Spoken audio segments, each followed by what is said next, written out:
صلی اللہ علیہ یا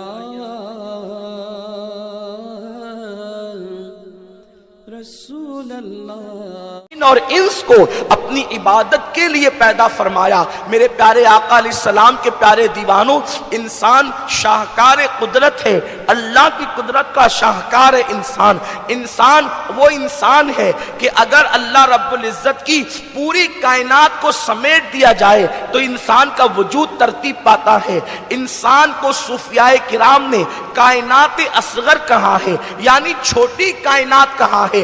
آپ اندازہ فرمائیں انسان کی شان یہ ہے، میرے آقا صلی اللہ علیہ وسلم کے پیارے دیوانوں، آپ کہیں گے کہ جب انسان کائنات اصغر ہے اور چھوٹی کائنات ہے تو کائنات کے اندر تو عرش بھی ہے، تو کیا انسان میں عرش بھی ہے؟ تو آپ کو پتا چلے گا ہاں، اللہ کے حبیب صلی اللہ علیہ وسلم نے فرمایا مومن کا دل اللہ کا عرش ہوا کرتا ہے۔ میرے آقا صلی اللہ علیہ وسلم کے دیوانوں، تو جس انسان کو اللہ نے چھوٹی کائنات اصغر اور انی عالم و مالا تعلمون کے راز کے تحت پیدا فرمایا، اپنے دست قدرت سے پیدا فرمایا، اس انسان کی پیدائش کا مقصد یہ ہے کہ وہ اللہ کی عبادت کرے۔ ہم زمین پر اللہ کی عبادت کے لیے آئے ہیں، اللہ نے ہمیں عبادت کے لیے پیدا فرمایا ہے، لیکن کم نصیبی یہ ہے جس انسان کو اللہ کی عبادت کے لیے پیدا کیا ہے وہ انسان اللہ کی عبادت سے غافل ہے، وہ انسان اللہ کی عبادت سے دور ہو چکا ہے۔ میرے آقا صلی اللہ علیہ وسلم کے پیارے دیوانوں، آج اپنی دل سے شوق عبادت دور ہوتا جا رہا ہے، بالخصوص نوجوانوں کے دل سے شوق عبادت دور ہوتا جا رہا ہے۔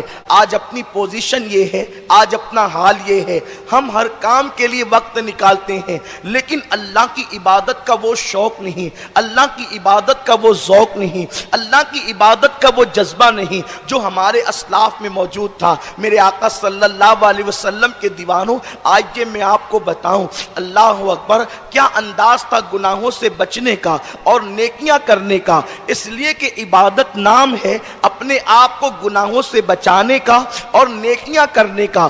بعض لوگ یہ تصور کرتے ہیں کہ صرف نیکیاں کرنے کا نام عبادت ہے، بلکہ عبادتوں میں سب سے بڑی عبادت یہ ہے کہ انسان اپنے آپ کو گناہوں سے بچائے اور اس کے بعد نیکی کرے۔ اگر انسان کم نیکی بھی کرے اور زیادہ گناہوں سے بچے تو وہ سب سے بڑا عبادت گزار ہوا کرتا ہے۔ ایک مرتبہ اللہ اکبر، ایک صحابیہ بارگاہ رسالت مآب صلی اللہ علیہ وسلم میں حاضر ہوئی، غالباً حضرت ام سلیم رضی اللہ تعالیٰ عنہ، اور آ کر عرض کرتی ہیں یا رسول اللہ صلی اللہ تعالیٰ علیہ وسلم، ہجرت کسے کہتے ہیں اور ہجرت کیا ہے؟ تو اللہ کے حبیب صلی اللہ علیہ وسلم فرماتے ہیں گناہوں سے بچنا یہ سب سے بڑی ہجرت ہے۔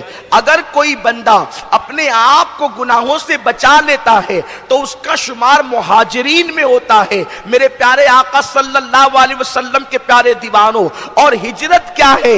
اللہ کے حبیب صلی اللہ علیہ وسلم نے فرمایا ہجرت کرو، اللہ تمہیں مالدار فرما دے گا۔ اور آقا فرماتے ہیں سب سے بڑی ہجرت یہ ہے کہ انسان اپنے آپ کو گناہوں سے بچائے۔ پتا چلا مکے کے صحابہ نے جب مکہ چھوڑ کر مدینہ منورہ ہجرت کیا تو اللہ نے ان کی تعریف فرمائی، لیکن ہجرت کا وہ حکم تو ایک مخصوص وقت کے لیے تھا، لیکن اللہ رب العزت نے اپنے بندوں کو محروم نہیں کیا ہجرت سے، بلکہ آقا کریم کی زبانی یہ کہلوا کر کہ گناہوں کو چھوڑ دینا یہ سب سے بڑی ہجرت ہے۔ اور اللہ اکبر، مہاجرین کے لیے قرآن میں جو بشارت آئی ہے، اگر کوئی سچے دل سے گناہوں کو ترک کر دے تو اللہ اس بشارت کا صدقہ اسے بھی عطا فرمائے گا۔ میرے آقا صلی اللہ علیہ وسلم